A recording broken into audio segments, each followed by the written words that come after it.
안녕하세요. 저는 평범한 20대 여자입니다.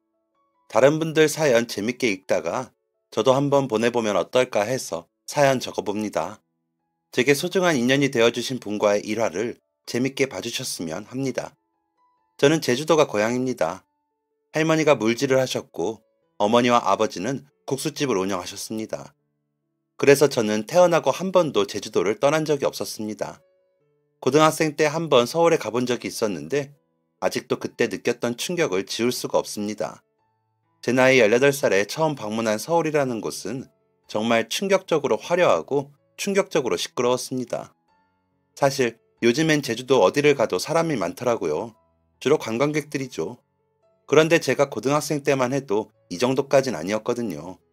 그래서 서울에 갔을 때 그렇게 사람이 많은 것을 본 게 난생 처음이었습니다. 그때 딱 2박 3일로 비행기를 타고 서울에 갔었는데 비행기도 처음 타보는 것이었습니다. 어리바리하게 부모님 뒤만 졸졸 쫓는 저와 달리 능숙하게 제 집 드나들듯 비행기에 오르는 사람들을 보며 정말 멋있다고 생각하기도 했습니다.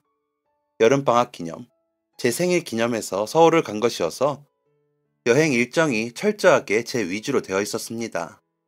첫째 날은 서울에 있는 유명한 삼겹살집에서 삼겹살을 먹고 예약한 호텔로 들어가는 것이었습니다.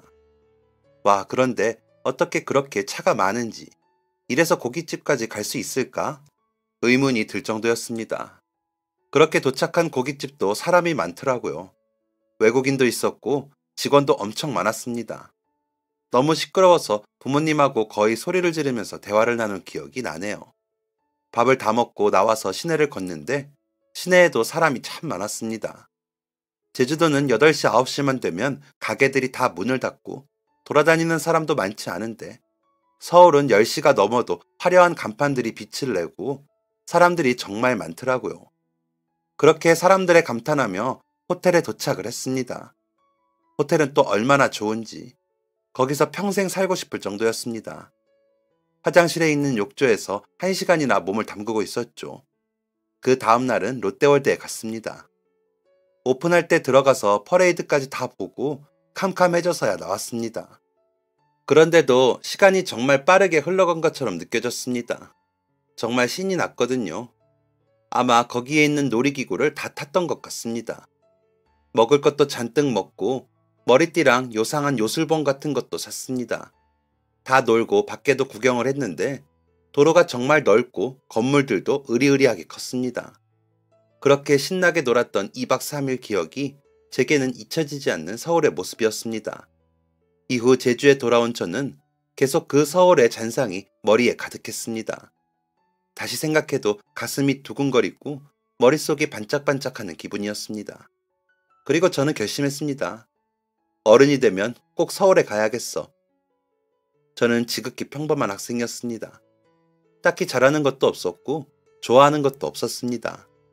공부도 별로 관심이 없었고 미술에도 재능이 없었고 음악도 썩 잘하지 못했고 그렇다고 기술이 있는 것도 없었죠. 심지어는 욕심도 없었고요. 그런 저는 학교에서 그냥 착한 애였습니다. 부모님이 항상 제게 이렇게 말씀하셨거든요. 수진아, 공부는 못해도 괜찮으니까 착하고 예의 바른 사람이 되어야 한다. 아마 공부로는 영 가능성이 없는 것 같으니까 그런 말을 하신 게 아닐까 싶으면서도 저희 부모님도 그 말에 맞게 엄청 친절하기로 유명하셨습니다. 저희 부모님 가게에 관광객들이 자주 오셨는데 다 드시고 나가시면서 항상 여긴 정말 친절해서 다음에 또 오고 싶다고 하시더라고요.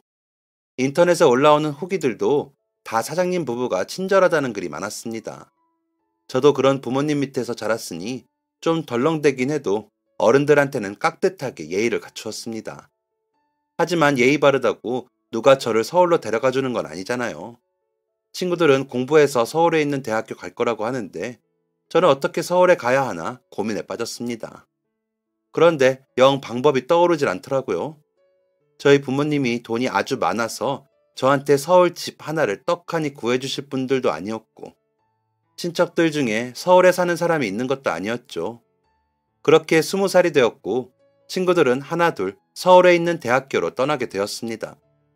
저는 그저 부러운 마음을 감추고 축하만 해주었죠. 20살이 되고부터 부모님 일을 도와드렸습니다. 부모님 일을 도우며 도움이 되는 건 분명 보람차고 기쁜 일이었지만 제 마음은 항상 다른 곳을 향해 있었습니다. 바로 서울이었죠. 가게에 오는 손님들 중에도 서울에서 오신 분들이 굉장히 많았습니다. 종종 계산을 해드리며 어디서 오셨냐고 여쭤보기도 했었죠. 계산 도와드릴게요. 35,000원입니다. 어디서 오셨어요? 아, 서울에서 왔어요. 와, 그러셨구나. 가족여행 오셨어요? 아니요, 그냥 혼자요. 다음 달에 군대 가거든요. 군대 가기 전에 혼자 여행하러 왔어요. 혼자요? 혼자 여행이요? 혼자 여행이라니.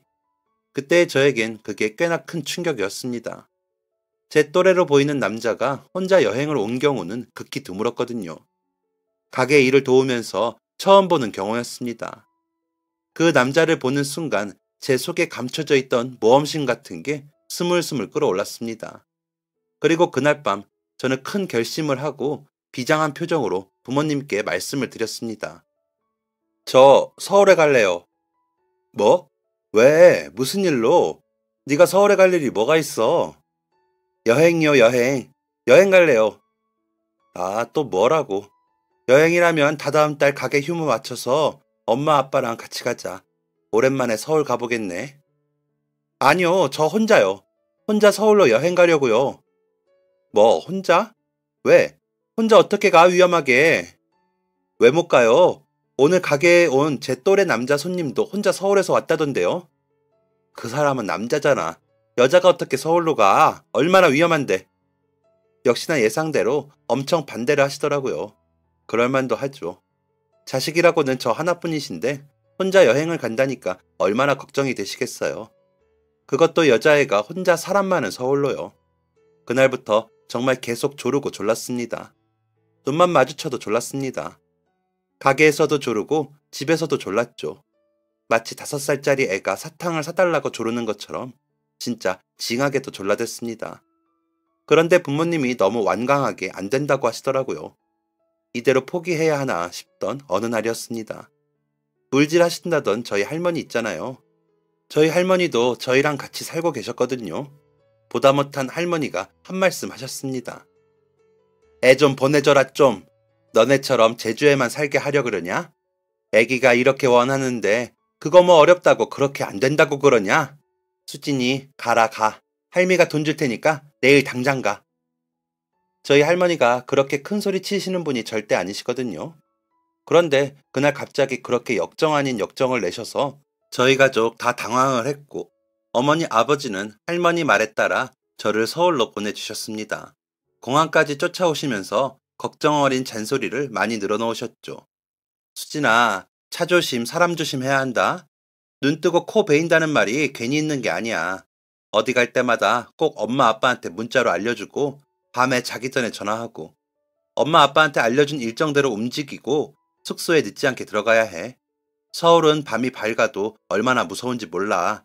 사람 많은 곳 피하고 모르는 사람이 말 걸면 대답도 하지 말고 비행기 내리면 전화 먼저 하고 친구 만나면 누구 만났다 꼭 말해줘. 알겠지? 그날은 잔소리까지도 기분이 좋았습니다. 또 다시 한번 비행기에 오른 저는 그날부로 새로운 인생을 맞이하게 되었습니다. 정말 자유로운 영혼이 된 기분이었습니다. 물론 이상한 사람도 많고 무슨 일이 날 것만 같은 이상한 골목길도 많이 접했지만 그 모든 게 신기하고 가슴이 벅찰 만큼 신났습니다. 저는 고등학교 시절 가장 친하게 지냈던 친구를 찾아갔습니다.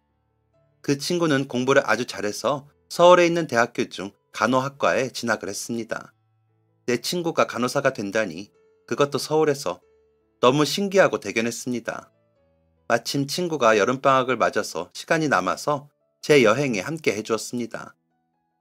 수진아, 네가 서울에 오니까 너무 좋다. 나도 정말 좋아. 계속 서울에서 살면 좋겠다. 살면 되지 뭐. 에이, 어떻게 그래. 나는 돈도 없고 너처럼 공부를 잘해서 직업을 구할 수 있는 것도 아니고. 우리 같은 바닷사람이 살기에 서울은 너무 무섭고 팍팍하잖아. 예, 수진아, 그거 다 선입견이야. 서울 사람들도 돈 없어. 다 벌면서 사는 거고. 세상에 직업이 공부 잘하는 직업만 있니? 직업이야 찾으면 되는 거지. 그리고 서울에 있는 사람들도 다 서울 고향 아니다 뭐. 우리 학교 동기들만 봐도 죄다 경상도, 강원도, 전라도, 충청도 다양하다니까. 저는 어렵고 멀게만 느껴졌던 서울이었는데 친구가 그렇게 아무렇지 않게 말하니 또 머쓱해지더라고요. 그래, 다 같은 대한민국 사람들 사는 건데 뭘 그리 겁을 먹고 뭘 그리 거리를 두었나 싶기도 했고요. 그러던 중 친구가 뜻밖의 말을 했습니다. 수진아, 우리 같이 살래? 뭐? 뭘 같이 살아? 나 이번에 기숙사 나가거든. 통금 시간도 너무 빡빡하고 룸메도 마음에 안 들어서 그냥 나가려고. 그럼 어디서 사는데? 학교 근처에 오피스텔이 엄청 많아. 내가 아버지한테 말씀드리니까 보증금은 해준다고 하시더라고. 생활비는 내가 알아서 알바해서 벌라고 하셔서 그게 좀 골치지만 편의점 알바라도 뛰어야지 뭐. 동기들 보니까 알바 안 하는 애가 없더라. 너랑 같이 살면 월세도 아끼고 생활비도 아끼고 좋을 것 같은데 어때? 너무 갑작스러운 제안에 솔직히 당황을 했습니다. 저는 여행이 끝날 때까지 생각을 해본다고 했죠. 일주일간의 서울 여행, 그중 4일은 서울살이에 대한 고민으로 가득 차 있었습니다. 솔직히 많이 쏠깃한 제안이었습니다. 몇 천만 원이나 하는 서울 오피스텔 보증금이 굳은 거였으니까요. 그리고 그 친구는 중학생 때부터 친하게 지냈던 친구라 저희 부모님도 이 친구에 대해 잘 알고 계셨습니다. 그럼 부모님에 대한 신뢰까지 얻을 수 있었죠. 하지만 이렇게 무턱대고 결정하기엔 고민해야 할 것들이 많았습니다. 짐은 어떻게 옮길 거고, 그 돈은 어쩔 거고, 저는 서울에서 무슨 일을 할 거고, 어떻게 돈을 벌 거며, 앞으로의 목표가 뭔지 정해야 했었죠.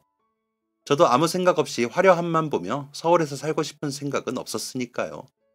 하지만 그렇게 복잡하게 생각하기엔 저는 너무 어렸습니다. 죽이 되든 밥이 되든 살고 보자 이런 생각이었죠. 다시 제주에 가는 비행기를 타지 않고 전화로 할머니와 부모님을 설득해서 짐을 받아 서울살이를 시작했습니다. 이번에도 할머니의 도움이 많이 컸습니다. 어린애가 저렇게 도전하는 것만으로도 대단한 거 아니냐며 저희 부모님께 너네는 그럴 용기라도 있었냐며 그냥 저를 무작정 보내라고 하셨습니다. 할머니한테 진짜 잘해야겠네요. 친구랑 집을 얻은 저는 우선 아르바이트부터 시작을 했습니다. 친구가 같이 인터넷 뒤져서 일자리를 찾아봐 주었고 그때 살던 오피스텔 근처에 있던 무한리필 고깃집에서 알바를 시작했습니다. 그때 한창 무한리필집이 엄청 유행을 했었거든요. 고등학생, 대학생처럼 어린 손님들이 많이 있어서 저처럼 어린 알바생들도 많이 있었습니다. 저는 원래 부모님 식당에서 일을 해보기도 했을 뿐더러 식당 일은 비교적 단순한 편이니까 큰 어려움은 없었습니다. 하지만 일을 하면서도 마음속 한구석에 찜찜한 기분은 여전했죠. 저는 제가 발전하기를 바랐습니다. 사실 처음부터 이랬던 건 아니었고 서울살이 시작하고 한 달쯤 되었을 때 제주에 한번 내려간 적이 있었거든요. 고기 뷔페에서 아르바이트를 하던 때였죠. 제주 내려가자마자 부모님 가게로 갔는데 가게 영업 마치고 아버지가 친구분하고 한잔하고 계시더라고요. 야, 우리 수진이 서울 갔다. 뭐? 서울? 수진이가? 수진이 뭐 하러 갔는데? 대학 갔어? 야, 요즘 세상에 대학은 무슨. 수진이 대학 안 갔어. 그럼 뭐 하러 갔는데? 아이, 뭐 하러 가긴 뭐 하러 가. 세상 경험도 하고 사람도 만나고. 제주에는 사람이 없냐? 놀러 갔구만 뭘. 수진이는 어쩌려고 그러냐. 지 친구들 대학 가고 일하는데 어쩌려고. 아, 하긴 너네 가게 물려받으면 되는구나. 괜한 짓 말고 제주 와서 일이나 하라고 해. 너 임마 뭔 말을 그렇게 하냐? 우리 수진이도 일하거든. 돈 벌러 서울 간 거야 임마. 아이씨 술맛 떨어져. 너 가 이 자식아. 가. 네가 뭔데 대학이고 일이고 씹으려. 너는 대학 나왔냐? 넌 뭐 대단한 일 해? 야, 너는 뭔 말을 그렇게 서운하게 하냐? 그건 내가 할 말이야 이 자식아. 당장 가. 꺼져. 저희 아버지가 친구분의 말에 잔뜩 화가 나셨더라고요. 그렇게 화가 나신 모습은 처음 봤습니다. 순간 제 자신이 부끄러워지더라고요. 정말 내가 괜한 짓을 하고 있는 건 아닌가 하는 자괴감에 빠지기도 했고요. 그때 일주일 정도 제주에 있었는데 머릿속이 참 복잡했습니다. 제주에서 부모님 가게를 물려받는 게 맞는가 싶기도 했고 서울 가서 제대로 된 일을 찾아볼까 싶기도 했습니다. 그렇게 확실한 답을 못 내리고 다시 서울로 오게 되었습니다. 서울에 와서 고기 뷔페 알바를 하면서 더욱 고민은 심해졌습니다. 심지어 저와 같이 일하는 친구들도 저마다의 목표가 있더라고요. 어떤 친구는 재수 준비를 하면서 등록금을 모으고 있었고, 어떤 친구는 요식업 공부를 하면서 이런저런 알바들을 접해보고 있었고, 또 어떤 친구는 재택으로 일을 하며 투잡을 뛰고 있었습니다. 저만 뒤처지는 것 같고, 저만 한심한 사람이 된 것 같은 기분이 들더라고요. 그러던 어느 날이었습니다. 같이 사는 친구가 제게 갑자기 이런 말을 하더라고요. 수진아, 너 상담 일 해볼래? 응? 상담? 무슨 상담? 내가 이번에 친해진 졸업생 선배가 있는데 지금 피부과에서 일하고 있거든. 그런데 거기서 상담 실장을 구한다고 해서 실장님이 따로 계셔서 경력 같은 건 필요 없고 젊고 친절하면 된다고 하더라고. 그래서 네가 딱 생각이 나서 일단 말은 해뒀는데 어때? 그 선배가 일하는 피부과 꽤 규모도 크고 찾아보니까 거기 원장님 실력도 좋으시더라고. 정말 뜻밖의 제안이었습니다. 병원 상담 실장이라니 그런 일은 생각해 본 적도 없었고 사실 그런 직업이 있다는 것도 처음 알았습니다. 보통 병원 가면 의사 선생님이나 카운터에 있는 간호사, 간호조무사분과 상담을 하니까 상담사가 따로 있는 건 처음 알았죠. 알아보니까 규모가 큰 피부과나 성형외과, 치과 같은 곳에는 상담해 주시는 분이 따로 계시기도 한다더라고요. 21살의 나이에 무서울 것이 뭐가 있었겠습니까? 믿져야 본전이다 싶어서 바로 면접 보러 갔습니다. 제가 얼굴이 예쁜 것도 아니고 피부과에 어울리게 피부가 좋은 것도 아니고 병원에서 일해본 적도 없었으니 당연히 떨어지겠지 했는데 이게 웬걸 단번에 합격을 한 겁니다. 그렇게 일하던 고기 뷔페 일을 그만두고 피부과 상담 직원으로 들어가게 되었습니다. 처음엔 그냥 어리둥절하기만 했습니다. 피부에 대해 기초적인 지식도 없었던 저는 피부가 어떤 타입인지부터 공부를 시작해야 했고 여러 가지 시술들의 이름을 외우고 시술 방법과 금액까지 전부 공부해야 했습니다. 처음엔 솔직히 걱정을 했습니다. 친구가 소개해준 곳이니까 일을 잘 해내야 할 텐데 적성에 안 맞아서 잘 해내지 못하거나 하다가 그만두고 싶으면 어쩌나 했거든요. 그런데 의외로 적성에 잘 맞더라고요. 제가 또 말하는 걸 좋아해서 그런지 고객님들 상담하는 게 꽤 재밌었습니다. 고객님들이 어떤 부분이 고민이신지 듣고 알맞은 시술을 제안해드리는 것도 보람찼고요. 상담 일은 처음이었지만 고객님들과 원장님, 간호사 언니들, 실장님 모두 제가 친절하게 일을 잘한다며 칭찬해 주셨습니다. 너무 행복했습니다. 직장에서 좋은 사람들 만나기 정말 어렵잖아요. 그리고 적성에 잘 맞는 일 찾기도 쉽지 않고요. 그런데 저는 적성에도 맞고 좋은 사람들이 있는 직장이 첫 직장이 되었으니 이보다 운이 좋을 수가 없었죠. 제게 대놓고 말은 안 하셨지만 제 서울살이에 대해 걱정이 많으셨던 부모님도 제가 취직을 하고 잘 생활하고 있다니 마음을 놓으신 듯 했습니다. 수진아, 밥은 잘 먹고 일하는 거지? 그럼요, 엄마. 맨날 맛있는 거 먹어. 엄마랑 아빠도 끼니 거르지 마시고 식사 잘하세요. 그래, 그래. 알겠어. 니네 아빠는 요즘 수진이 너 병원에서 일한다고 동네방네 떠드느라 바쁘다. 예전엔 제가 부족한 딸이어서 아버지가 친구랑 싸우시게 했는데 이젠 아버지가 저를 자랑하고 다니신다니 엄청 뿌듯했죠. 그렇게 저의 서울살이는 생각보다 더 순탄하게 흘러갔습니다. 눈 뜨고 있는데 코를 베어가는 사람도 없었고 무섭고 이상한 사람도 없었고요. 그런데 제가 그 좋은 첫 직장에서 일을 한 지 2년 정도가 되었을 때였습니다. 거기 사람들이 얼마나 좋고 원장님이 대우를 얼마나 잘해줬으면 2년 동안 직원이 거의 바뀌지 않았습니다. 다들 만족하면서 다닌 거였죠. 그런데 그때 갑자기 원장님이 건강상의 문제가 생기게 되셨고 어쩔 수 없이 일을 그만하셔야 하는 상황이 되었습니다. 그런데 그 병원이 워낙 잘 되던 곳이라서 원장님이 일은 그만두시지만 병원은 그대로 다른 원장님이 명의 바꿔서 운영하신다고 하시더라고요. 그래서 기존에 있던 직원들도 그대로 다녀도 된다고, 그만둘 거면 그만둬도 된다고, 퇴직금 섭섭하지 않게 챙겨주신다고 하셨죠. 실업급여도 받게 해주신다고 하셨고요. 저는 그냥 계속 다닐까 생각하고 있는데 거기 같이 일하는 분들이 다 그만둔다고 하시더라고요. 원장님 중심 보고 일했는데 바뀌면 힘들 것 같다면서 다른 곳으로 간다고 하셨죠. 출퇴근 왕복 3시간 거리, 오가던 실장님도 그만둔다고 하셨고요. 솔직히 같이 일하는데 원장님보다 간호사 언니들, 실장님을 더 많이 보니까 그분들이 그만두신다길래 마음이 흔들렸습니다. 그래서 결국 저도 다른 곳으로 이직을 하기로 했죠.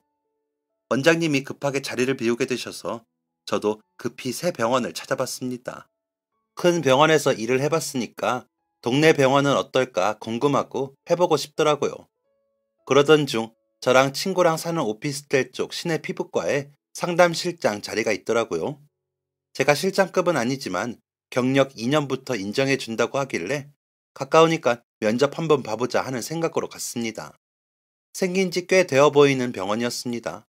들어가니 카운터에 간호조무사분 두 분 계시고 안쪽에 대표 원장님 한 분이 계셨습니다. 이전에 강남 피부과에서 2년 일했어요? 네, 원장님 건강 사정으로 일 그만두시게 되어서 저도 나왔습니다. 아, 그랬구나. 환자분들 엄청 많았죠? 네, 하루 종일 상담한 적도 있고 많이 바빴어요. 우리는 동네 병원이라 그렇게까지 바쁘진 않고 환자분들 유형도 좀 달라요. 주로 연령대가 좀 있는 분들이 오시고 간혹 학생들도 피부 고민 때문에 오고 있고요. 시술을 강남 병원만큼 많이 하진 않아서 상담은 실장님 한 분만 계실 건데 괜찮겠어요? 네, 괜찮습니다. 실장으로 뽑아주신다면 열심히 해볼게요. 네, 좋네요. 수진 씨 웃는 것도 예쁘고 발음도 정확해서 상담 잘하실 것 같아요. 다음 주 월요일부터 나와주세요. 사실 첫 직장이 너무 좋았기에 다음 직장을 구할 때 힘들 줄 알았습니다. 좋은 사람을 못 만나면 어쩌나 걱정도 되었고요. 그런데 두 번째로 만나게 된 원장님도 너무 좋으시더라고요. 말투도 상냥하게 하시고 저를 상담실장으로서 존중해 주시기도 하셨습니다. 하지만 예상치 못한 문제가 있었죠. 원장님은 너무 좋으셨는데 문제는 두 명의 간호조무사였습니다. 한 명은 근무한 지 3년, 한 명은 근무한 지 1년이 되었다더라고요. 둘 다 저보다 몇 살 정도 많은 언니들이었죠. 그런데 둘이 엄청 친하더라고요. 처음 면접 보러 갔을 때부터 카운터에 히히덕거리면서 사람이 들어와도 본체도 안 하고 떠들었습니다. 일하기로 시작하고 원장님은 진료실 안에 계시니까 저랑 그 둘, 이렇게 셋이 있는 시간이 많잖아요. 저는 상담 없을 땐 상담실에서 나와서 시술실, 진료실, 카운터 왔다 갔다 했거든요. 그런데 처음부터 말투도 좀 틱틱거리고 뭐 물어봐도 잘 알려주질 않았습니다. 저를 별로 안 좋아하는 것 같기도 했고 텃세도 엄청 부렸습니다. 원장님이 댁이 근처라 가끔 점심시간에 댁에 가시거나 자녀분들하고 밖에서 식사를 하셨거든요. 그럼 저희는 저희끼리 알아서 밥 해결했고요. 그런데 그것도 자기들끼리만 가려던 거 제가 억지로 낀 적도 많았습니다. 선생님들 식사하러 가세요? 같이 가요. 이런 식으로 말이죠. 그런데 꼭 제가 앞에 있는데 일부러 들으라는 건지 예전 실장님은 어쨌네 저쨌네 하더라고요. 실장님은 상담 엄청 천천히 하는 스타일인가 봐. 예전 실장님은 어찌나 상담을 빨리 척척 하셨는지 상담실 밀릴 일이 없었는데 요즘은 계속 상담이 더디니까 대기 자리가 항상 꽉 차 있어. 내 말이 사람 많으니까 진짜 정신없어. 실장님 말이 좀 느린가? 이렇게 제가 기분 나쁠 만한 말을 제 면전에다가 아무렇지 않게 하더라고요. 저도 잘 지내보려 커피도 먼저 사가보고 매번 인사도 먼저 건네는 등 노력을 했는데 계속 그런 식이니 저도 기분이 많이 상했습니다. 그러다가 결정적으로 그들이 저를 싫어하게 된 사건이 터지게 되었죠. 그 병원이 상가 건물 안에 있던 병원이었거든요. 1층에는 약국이랑 죽집, 카페가 있었고 2층에는 학원들, 3층에는 저희 피부과랑 옆에 산부인과, 또 4, 5층에는 학원들이 있던 건물이었습니다. 그리고 지하 1층이랑 지하 2층은 주차장이 있었고요. 그런데 왜 그런 건물 있잖아요. 지하이긴 한데 완전히 막힌 지하가 아니고 대지가 경사져 있어서 1층 같은 지하 1층이요. 저희 건물이 딱 그런 스타일이었거든요. 그래서 건물에 경비 겸 주차 관리하시는 분이 3분 정도 항상 계셨습니다. 24시간 돌아가시면서 근무를 하시는 것 같더라고요. 어릴 때부터 인사 하나는 참 잘하던 저였어서 항상 마주치면 인사드리곤 했었죠. 그런데 어느 날 퇴근을 하던 길이었습니다. 지하 1층 주차장으로 나가면 경사진 곳 걸어 내려가지 않아도 되어서 항상 그쪽으로 퇴근을 했거든요. 지하 1층 엘리베이터 내리자마자 주차장이 시끄러웠습니다. 그러니까 아저씨가 잘 보셨어야죠. 소리가 나는 쪽에 슬그머니 가보니까 저희 병원 조무사 쌤이 있더라고요. 그리고 그 옆엔 경비 아저씨가 서 계셨고요. 보니까 주차장에 세워두었던 조무사 쌤 차가 조금 긁힌 것 같았습니다. 그런데 말을 너무 심하게 하더라고요. 아저씨가 하는 일이 뭐예요? 주차장 관리, 건물 관리 아니에요? 그럼 주차장에 세워둔 제 차가 이렇게 긁힌 건 아저씨가 관리를 잘 안 해서 이렇게 된 거네요. 맞죠? 이런 일 하라고 세워둔 거잖아요. 우리가 건물세 내는 걸로 아저씨들 월급 받잖아요. 진짜 짜증나. 할 줄 아는 거 없으면 이런 거라도 잘해야 될 거 아니야. 경비 아저씨는 옆에서 계속 죄송하다고 고개를 숙이고 계셨습니다. 주차장을 지나던 사람들 몇 명이 멈춰서 그 광경을 지켜보고 있었지만 아무도 나서는 사람이 없었습니다. 자세한 상황을 모르니 그랬겠죠. 그런데 저는 다르잖아요.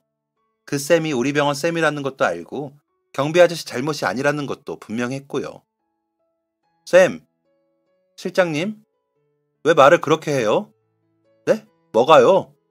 왜 이분한테 화를 내냐고요. 차가 긁혔으면 왜 긁혔는지, 어쩌다 긁혔는지, 누가 긁었는지 블랙박스 확인하고 CCTV 확인하는 게 우선 아니에요? 왜 잘못도 없는 경비 아저씨께 그렇게 심하게 말해요? 여기서 긁힌 건 맞아요? 그리고 쌤, 듣자 하니 말을 이상하게 하신다. 쌤이 여기 월세 내요? 쌤이 이 건물에서 장사해서 건물주한테 월세 내냐고요. 아니잖아요. 쌤 그냥 여기서 월급 받고 일하는 직원이잖아요. 그런데 무슨 월세가 어쩌고 경비분들 월급이 어쩌고 해요? 그리고 쌤이 뭔데 직업의 귀천을 따져요? 할 줄 아는 게 없어? 말을 진짜 이상하게 하신다. 맨날 사근사근하게 지고 들어가기만 했던 제가 세게 나가서 당황을 한 건지, 아니면 정말 다른 곳에서 차 긁힌 걸 애꿎은 경비 아저씨한테 뒤집어 씌우려고 했던 건지 조무사 쌤의 얼굴이 엄청 빨개졌습니다. 한마디도 못하더라고요. 그러면서 씩씩대고 차에 타고 재빨리 주차장을 빠져나갔습니다. 경비 아저씨께 사과 한마디 안 하고 가길래 저도 아직 화가 안 풀렸는데 경비 아저씨가 제게 고맙다고 하시더라고요. 고맙습니다. 참 고마워요, 아가씨. 아니에요. 저랑 같이 근무하는 사람이거든요. 사과는 받았어야 했는데. 아유, 이만하면 됐어요. 사과까지는 바라지도 않아요. 이런 경우 가끔 있거든요. 저희한테 물어내라고 하기도 하고. 아가씨 덕분에 잘 넘겼어요. 이런 일이 가끔 있다니. 선생님, 그럴 땐 확실하게 말하세요. 블랙박스랑 CCTV부터 확인하라고. 하하, 네, 알겠어요. 꼭 그렇게 할게요. 이번에 3층 병원에 새로 오신 분이죠? 매번 인사를 잘해주셔서 제가 벌써 얼굴을 외웠어요. 네, 맞아요. 기억해주셔서 감사해요. 내가 오늘 너무 고마워서 다음에 커피라도 한 잔 사줄게요. 아이고, 아니에요. 그래도 주신다면 감사히 먹겠습니다. 하하하, 네, 그래요. 조심히 들어가시고 다음에 봐요, 아가씨. 그렇게 한바탕 소동이 끝이 났습니다. 이 이후부터 조무사 쌤들의 미움은 더욱 심해졌죠. 이젠 대놓고 말도 안 걸더라고요. 원장님 앞에서만 교묘하게 잘해주는 척, 아무 일도 없는 척하고 원장님 안 계실 땐 저를 투명인간 취급을 했습니다. 제 평생 그렇게 유치한 사람들은 정말 처음이었습니다. 어차피 저도 주차장 사건 이후에 잘해주고 싶은 마음이 눈꼽만큼도 안 생기더라고요.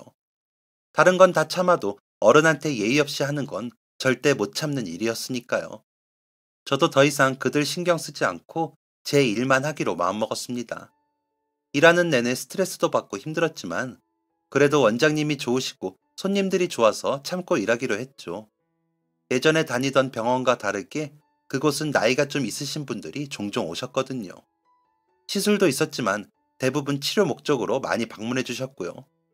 조무사 쌤들이 제가 말이 느린 거 아니냐며 비꼬았지만 저는 환자분들의 얘기를 귀담아 듣고 자세히 설명을 해줘서 속도가 더딘 것이었습니다. 아이고, 새로운 선생님은 참 친절하시네. 이전에 상담할 땐 말을 어찌나 빠르게 하는지 뭘 물어봐도 가르쳐 주지도 않고 가격도 터무니없이 불렀는데 새로 오신 선생님은 안 그러니 좋네. 참 상냥해. 환자분들이 제 상담에 만족하시고 저를 마음에 들어 하시니 원장님도 저를 많이 예뻐해 주셨습니다. 그럴수록 조무사 쌤들의 시기와 질투는 더해졌고요. 어느 날부터인가는 퇴근할 때 해야 할 업무를 은근슬쩍 저한테 몰아주기 시작했습니다. 화가 나서 왜 이런 식으로 처리를 하냐 해도 자기들은 저처럼 똑똑하지가 않아서 잘 모른다며 비꼬았고요. 그들한테 일을 맡겼다가 더 힘들 것 같아서 그냥 제가 빨리 하고 가자는 마음으로 일했습니다. 그러던 어느 날이었습니다. 그날도 해야 할 일을 저한테 다 미루더라고요. 화를 꾹 참고 상담실에서 혼자 업무를 처리하고 있었습니다. 실장님, 나 먼저 가볼게요. 올해 마지막 날까지 고생 많았어요. 신정 잘 보내고 3일 뒤에 만나요. 그때가 12월 31일이었습니다. 한 해의 마지막 날까지 열심히 업무를 하고 다음 날이 신정인 것도 깜빡하고 있었죠. 원장님이 그렇게 먼저 퇴근을 하시고 병원엔 조무사 쌤들과 저만 남아 있었습니다. 일이 길어질 것 같아서 병원 외부에 있는 화장실에 갔다가 다시 상담실 들어가서 한참 일을 했습니다. 그로부터 1시간이 더 흐른 것 같습니다. 이제 드디어 일이 끝나서 퇴근을 하려고 했습니다. 그런데 상담실 나오니까 병원 불이 꺼져 있더라고요. 조무사 쌤들이 저한테 말도 없이 퇴근한 것 같았습니다. 좀 어이가 없었지만 같이 퇴근하는 거 바라지도 않았으니 그냥 저도 집에 가자는 생각으로 병원 문을 열던 그때였습니다. 덜컹 하더라고요. 문이 열리지 않았습니다. 설마 문까지 잠그고 간 건가? 문고리를 다시 보니까 밖에서 자물쇠가 잠겨 있더라고요. 신정이라 3일 동안 병원을 비우니까 자물쇠로 잠그고 가자고 한 원장님의 말이 생각났습니다. 그럼 조무사 쌤들이 내가 병원에 있는 걸 알면서 자물쇠로 문을 잠근 건가 싶어 화가 났습니다. 하지만 화가 나는 건 나는 거고 얼른 여기서 나가야 했습니다. 아니면 꼼짝없이 3일을 갇혀 있어야 했으니까요. 복도를 보는데 복도가 캄캄하더라고요. 아무 소리도 들리지 않았습니다. 정말 망연자실했습니다. 3일 동안 병원만 쉬는 게 아니라 건물 전체가 문을 닫는 거였거든요. 그 말은 즉 저를 구하러 올 사람은 아무도 없다는 뜻이었습니다. 창문 밖으로 나가볼까도 생각해서 한번 봤는데 3층에서 뛰어내릴 용기는 나지 않았습니다. 일단 친구한테던 건물 관리실에던 전화를 해보자는 생각으로 핸드폰을 찾는데 핸드폰이 보이질 않더라고요. 그렇게 맨날 손에서 놓지 않던 핸드폰을 딱 하필 그날 화장실에 두고 온 겁니다. 일반 전화도 먹통이었습니다. 뭐지 싶어 봤더니 코드가 없더라고요. 진짜로 여기서 3일을 버텨야 하는 건가 싶어서 무서워졌습니다. 그리고 그때가 12월 31일이었잖아요. 정말 어마어마하게 추웠습니다. 저희 건물은 시스템 에어컨을 사용하고 있어서 관리실에서 다 관리를 했거든요. 밤 10시가 되면 건물 전체에 에어컨이나 히터가 꺼지게 되어 있었습니다. 저희는 피부과이다 보니까 환자분들 피부 생각해서 건조하면 절대 안 됐거든요. 그래서 겨울 되면 관리실에 얘기해서 시스템 에어컨 히터 제일 약하게 해달라고 부탁드렸고 병원 안에 히터 하나도 두지 않았습니다. 심지어 원장실에도 히터나 전기요 같은 게 하나도 없었죠. 다들 그냥 수면 양말 신고 두꺼운 레깅스 껴입고 일을 했습니다. 1시간쯤 히터 꺼진 건물에 있으니 너무너무 추웠습니다. 일단 살고 보자 싶어서 쌤들 담요 다 가져와서 덮고 소파에 앉아 있었습니다. 그래도 추위가 가시질 않더라고요. 이렇게 3일을 어떻게 버티나, 이러다 정말 큰일 나는 거 아닌가, 못해도 손가락 발가락에 동상은 걸리겠구나 생각하고 있었습니다. 가뜩이나 그 근래 계속 일이 많아서 잠도 잘 못 잔 탓에 추위까지 더해지니 졸음이 쏟아졌습니다. 자면 정말 큰일 난다. 소리라도 쳐야 한다. 다시 창밖으로 뛰어내리는 걸 시도해볼까? 어쨌든 잠은 안 된다. 생각하며 잠과 싸우고 있었죠. 그렇게 힘겹게 12시를 넘겼습니다. 덜덜 떨리는 두 다리를 꼭 끌어안고 잠에 들랑말랑 할 때였습니다. 아가씨? 누군가 투명한 병원 문을 후레쉬로 비치더니 외치는 겁니다. 너무 눈이 부셔서 찡그리며 문 쪽을 봤습니다. 얼마 전 주차장에서 조무사 쌤과 소동이 있었던 경비 아저씨였습니다. 아이고, 이게 무슨 일이야? 잠깐만요. 아이고, 이거 자물쇠로 단단히 잠겼네. 조금만 기다려요. 내가 내려가서 끊을 것 좀 챙겨올게요.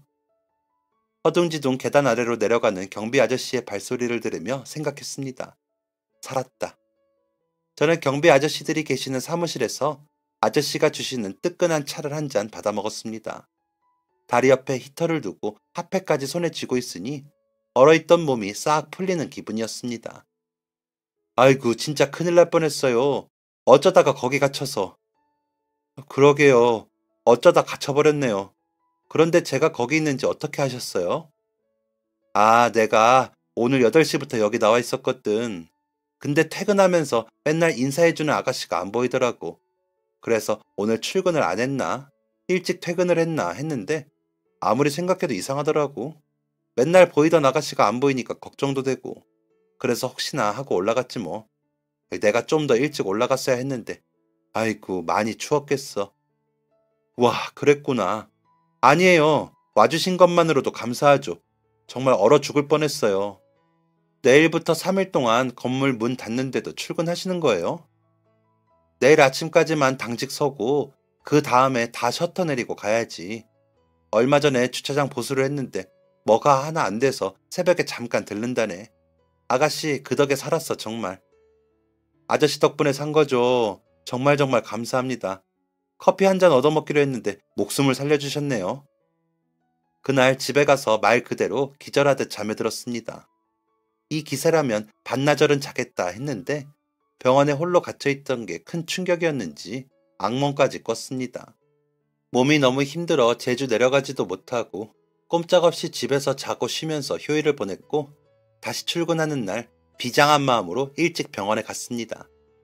그리고 그간 있었던 조무사 쌤들의 행실과 12월 31일 밤 있었던 모든 일들을 원장님께 말씀드렸습니다. 원장님이 깊은 한숨과 함께 정말 미안하다며 면목이 없다며 병원 꼭 가보라고 하시더라고요. 그리고 그 조무사 쌤들은 당연히 잘렸습니다. 그들의 소름 돋는 행동이 병원 CCTV에 다 찍혔더라고요. 제가 상담실에 있는 거 확인하고 전화선 뽑아 조용히 빠져나가면서 자물쇠 채우고 키득키득 웃는 모습이요. 원장님이 원하면 경찰에 신고하라고 CCTV 영상도 다 준다고 하셨는데 그렇게 남을 시기하고 질투하며 사는 그들이 너무 한심하고 상대하기도 싫어서 경찰에 신고는 하지 않았습니다. 원장님이 그 둘을 불러 진상 규명을 하는 그 순간에도 서로를 탓하더라고요. 얘가 그러자고 했다느니, 제가 먼저 시작했다느니 하면서요. 제 핸드폰을 화장실에서 발견하고는 그런 일을 꾸민 것 같았습니다. 참 어떻게 그런 사람들이 있나 싶습니다. 아무튼 그렇게 나쁜 사람들은 병원을 떠났고 새로운 직원들이 왔습니다. 이전 쌤들한테 대인 게 있어서 그랬는지 어느 정도 경계심이 생겼지만 지금은 너무 잘 지내고 있습니다. 새로운 두 쌤 다 너무 좋으시고 친절하시더라고요. 서로 많이 챙겨주며 일하는 중입니다. 그리고 또 한 사람, 제 생명의 은인과도 같은 경비 아저씨도 아직 저희 건물에서 일을 하고 계십니다. 그날 이후 저는 경비 아저씨와 많이 친해져서 가끔 커피도 나누고 담소도 나누는 사이가 되었습니다. 그리고 또 하나 신기한 사건이 있었습니다. 어느 날 퇴근하는데 경비 아저씨가 주차장 쪽에서 웬 양복 입은 남자와 대화를 나누고 계시더라고요. 엄청 즐거워 보이셨습니다. 경비 아저씨한테 인사하고 지나가려는데 양복 입은 남자의 얼굴이 굉장히 낯이 익었습니다. 한 3초쯤 뚫어져라 보고 나서야 누군지 알 수 있었죠. 제주도? 왜 제주도에서 제가 부모님 일 돕고 있을 때 제 또래의 어떤 남자가 혼자 여행을 하고 있었다고 했잖아요. 저도 거기에 감명받아 서울로 혼자 여행을 왔고 그 이후 쭉 눌러 살게 된 거였고요. 경비 아저씨랑 대화를 나누던 남자가 그때 그 혼자 여행을 하던 남자더라고요. 세상 참 좁구나 생각했습니다. 너무 신기해서 눈이 동그래져 있는데 경비 아저씨가 갸웃거리면서 묻더라고요. 아가씨, 우리 아들 알아요? 그 남자가 바로 경비 아저씨 아들이라는 겁니다. 아무리 세상이 좁다고 하고 한국에선 3다리만 건너면 다 아는 사이라고 하지만 어떻게 이런 인연이 있을 수 있을까요? 너무 신기한 인연 아닌가요? 그런데 더 신기한 건 제가 바로 그 남자와 내년에 결혼을 한다는 겁니다. 20살 때 우연히 마주쳤던 인연이 이렇게 이어질 줄은 몰랐네요. 그래서 요즘은 종종 퇴근하고 제 미래의 시아버지인 경비 아저씨와 예비 신랑과 함께 저녁 식사를 하곤 합니다. 아직도 가끔 제가 병원에 갇혔던 일, 신랑이 부모님 가게에 왔던 일을 얘기하곤 하죠. 참 신기한 인연으로 이어진 제 소중한 사람들한테 잘하고 일도 잘하며 서울살이 더 똑똑하게 해내는 새댁이 되겠습니다. 감사합니다. 지금까지 사연 들어주셔서 감사합니다. 사연이 재밌으셨다면 구독과 좋아요를 눌러주세요. 감사합니다. 안녕히 계세요.